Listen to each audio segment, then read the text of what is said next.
Hello everyone. Thanks for joining me for tonight's episode. Tonight I'll be narrating a story from one of my subscribers. And again, as always, I remind you all to please be mindful and respectful in the comments field below. Sharing your personal stories is not always the easiest thing to do, so please take into consideration the time that these individuals spent writing out these stories and sharing them with us. And to the ones who submitted the stories over to me, I just wanted to give you another thank you for the content that you've provided. And of course, you guys will remain anonymous, and slight details and the names of the individuals within these stories have been altered to protect everyone's identity. So please sit back, put on a good pair of headphones or speakers, and let's begin. In the year of 2016, I remember one morning getting ready to go to school like usual. My sister and I went to the bus stop, but then she noticed something moving in the bushes. Now, the area that we lived in was up in the mountains, and it wouldn't have shocked me if there were actual wild animals roaming in the neighborhood. But even so, curiosity got the better of us, so we decided to approach the bushes anyway. Luckily in our case, it was just a little kitten, and a cute one too actually. It was all black with white spots. It looked up at us and started meowing. It was the cutest thing. And then I heard our school bus approaching our stop. With not many options at that moment, we decided to leave the kitten alone, got on the bus, and headed for school. As I sat next to my sister on the bus, we both agreed that maybe this poor kitten had just strayed too far away from its mother and had gotten lost, but hopefully the mother wasn't too far away, or so we hoped. However, once school had ended and we arrived back at our bus stop, we noticed that the kitten was still there in the same bushes, meowing and crying like it had been earlier. But now that we both had more time, since it was after school, we examined the kitten a little bit closer. And to our surprise, this poor thing, it had no eyes. And though rather strange, my sister and I didn't think too much of it at that time. I mean, we both felt bad for this cute kitten. So my sister had crept down to pick it up from the bushes. It continued crying, but we were able to calm it down by petting it and talking to it gently as we walked home with it. Now, I love animals, and I have nothing against cats.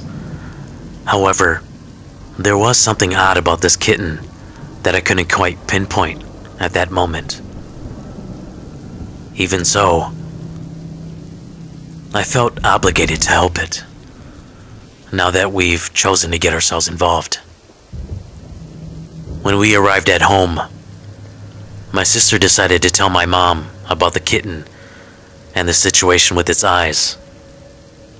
My mom freaked out a bit, saying that it may have lost its eyes due to a disease or it was bad luck, and for us to send it back to where we found it. We both whined and refused.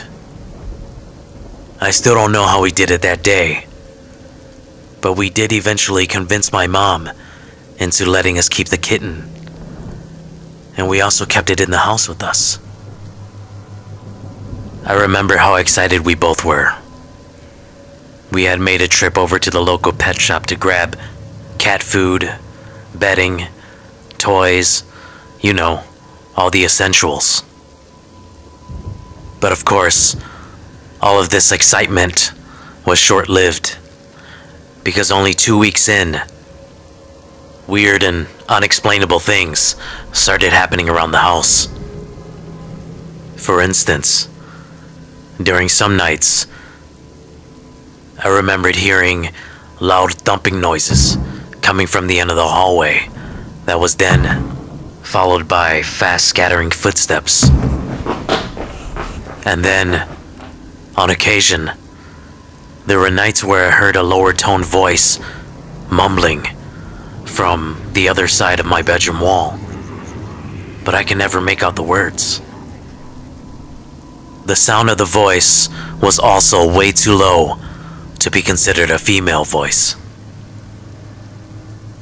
And the only ones who lived in this house at the time were my mom, who was handicapped, my sister, and then, well, myself.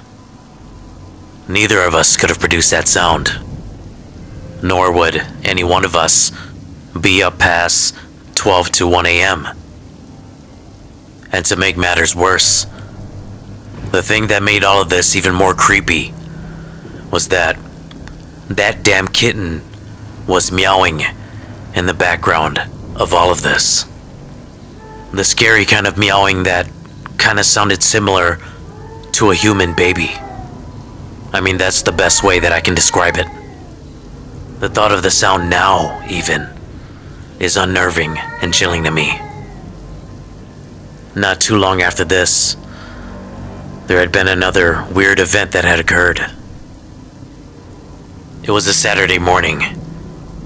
I had walked just down the hill from our house over to these apartments that my cousin lived in. My cousin and I were catching up on the balcony of their apartment complex, and I could see the back of my house from where I was standing. It wasn't long until we heard screams coming from the direction of my house. And without a doubt, I knew that it was my sister because I've heard her scream like this before. I quickly ran back home, noticing that the front door was wide open. I saw that the neighbor's kids were standing there with my sister in front of the doorway, all just terrified, not moving. I questioned my sister what had happened, but she didn't answer me. Her eyes were fixated into the direction of the doorway. I had to nudge her lightly for her to finally snap out of it. It wasn't until all of the neighbor's kids, including myself, had decided to walk back into the house with her that she started to talk. According to my sister, she had been in the house playing with the other kids when all of a sudden she had mentioned about our kitten, and that's when shit started going crazy. All of the cabinet doors in the kitchen were opening and slamming violently, but there was no one in the kitchen, so therefore there was no explanation whatsoever of how all of this could have happened. That's when my sister screamed and everyone ran out the door.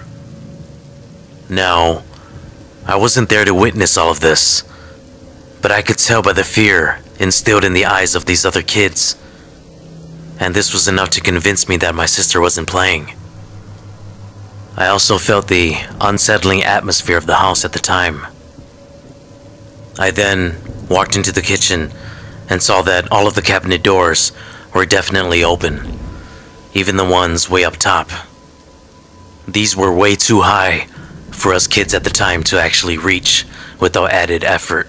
I mean, if you wanted to pull that kind of prank, that is. And this just made me believe my sister even more. After this incident, as you can imagine, we made the decision to let the kitten go. Also because my mom just couldn't stand having that kitten in the house anymore. Luckily for us, this was the right decision, because after we did so, nothing else happened moving forward. But I still think about this incident from time to time. I mean, I knew that my mom was in the house sleeping at that time, but when I had asked her if she heard any loud noises, or my sister screaming even, crazy enough, she just said no. My word of advice: don't pick up stray kittens with no eyeballs and bring them home.